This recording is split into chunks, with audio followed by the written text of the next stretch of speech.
ನಮಸ್ಕಾರ ಎಲ್ಲರಿಗೂ. ಇವತ್ತು ನಾವು ಒಂದು ಸಿಹಿ ತಿಂಡಿ ಮಾಡುವ, ಬಾದಾಮ್ ಹಲ್ವಾ. ಅದಕ್ಕೆ ಬೇಕಾಗುವ ಸಾಮಗ್ರಿಗಳು: 1 ಲೋಟ ಹಾಲು, 1 ಕಪ್ ಬಾದಾಮಿ ಮತ್ತು ಅರ್ಧ ಕಪ್ ಸಕ್ಕರೆ. ಸ್ವಲ್ಪ ಇಂಗ್ರೀಡಿಯೆಂಟ್ಸ್ಗಳನ್ನು ಬಳಸಿಕೊಂಡು ಸುಲಭವಾದ ಒಂದು ಹಲ್ವಾ ಮಾಡುವ ರೆಸಿಪಿಯನ್ನು ನಾನು ನಿಮಗೆ ಇವತ್ತು ಹೇಳಿಕೊಡ್ತೇನೆ.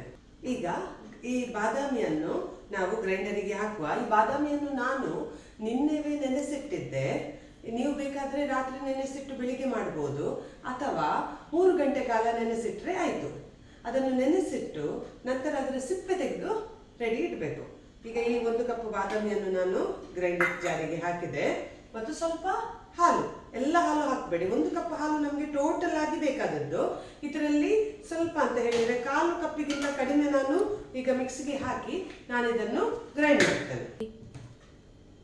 ನಾನೀಗ ಗ್ರೈಂಡ್ ಮಾಡಿ ತಂದೆವು ಬಾದಾಮಿ ಮತ್ತು ಹಾಲನ್ನು. ನೋಡಿ, ಇಲ್ಲಿ ಗ್ರೈಂಡ್ ಮಾಡುವಾಗ ನಾನು ಮತ್ತೆ ಮತ್ತೆ ಸ್ವಲ್ಪ ಹಾಲು ಹಾಕಿ ಆ ಅರ್ಧ ಗ್ಲಾಸ್ ಹಾಲನ್ನು ನಾನು ಇದನ್ನು ಗ್ರೈಂಡ್ ಮಾಡಲಿಕ್ಕೆ ಯೂಸ್ ಮಾಡಿದ್ದೇನೆ. ಗ್ಯಾಸ್ ಆನ್ ಮಾಡಿ ಫಸ್ಟಿಗೆ ನಾವು ಪಾತ್ರೆಗೆ ತುಪ್ಪವನ್ನು ಹಾಕುವ. ಸ್ವಲ್ಪ ಜಾಸ್ತಿಯ ತುಪ್ಪವನ್ನು ಹಾಕಿದರೆ ಪರಿಮಳ ಮತ್ತು ಟೇಸ್ಟ್ ತುಂಬ ಚೆಂದ ಆಗ್ತದೆ. ಈಗ ಕಡೆದ ಬಾದಾಮ್ ಪೇಸ್ಟನ್ನು ಹಾಕುವ.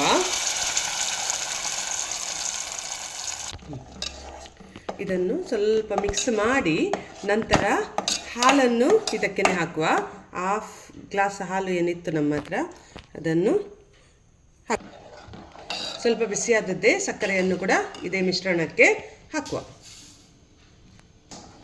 ಒಂದು 10 ರಿಂದ 15 ನಿಮಿಷ ನೀವು ಕೈ ಆಡಿಸ್ತವೇ ಇರಬೇಕು. ಸ್ವಲ್ಪ ನೀವು ಬಿಡ್ಬೋದು ಮಿಡಲಲ್ಲಿ, ಆದರೆ ಕೈ ಆಡಿಸ್ತಾ ಇದು ಸ್ವಲ್ಪ ದಪ್ಪ ಆಗುವ ತನಕ ನೋಡ್ತಾ ಇರಬೇಕು. ಹೀಗೆ ಗಟ್ಟಿಯಾಗೋ ತನಕ ನೀವು ಇದನ್ನು ಮಗುಚುತ್ತಾ ಇರಬೇಕು. ಈಗ ನಮ್ಮ ಹಲ್ವಾ ರೆಡಿಯಾಗಿದೆ. ನಾವಿದನ್ನು ಬೌಲಿಗೆ ಟ್ರಾನ್ಸ್ಫರ್ ಮಾಡುವ. ಒಂದು ಬೌಲಿಗೆ ತುಪ್ಪವನ್ನು ಹಚ್ಚಿ ರೆಡಿ ಮಾಡಿ ಇಡಿ. ಹಲ್ವವನ್ನು ಈ ಬೌಲಿಗೆ ಹಾಕಿ ಗೇರು ಬೀಜವನ್ನು ಈ ರೀತಿ ಕಟ್ ಮಾಡಿ ಗಾರ್ನಿಶ್ ಮಾಡೋದು. ನಮ್ಮ ಬಾದಾಮ್ ಹಲ್ವಾ ರೆಡಿಯಾಗಿದೆ. ಒಮ್ಮೆ ಟೇಸ್ಟ್ ನೋಡುವ.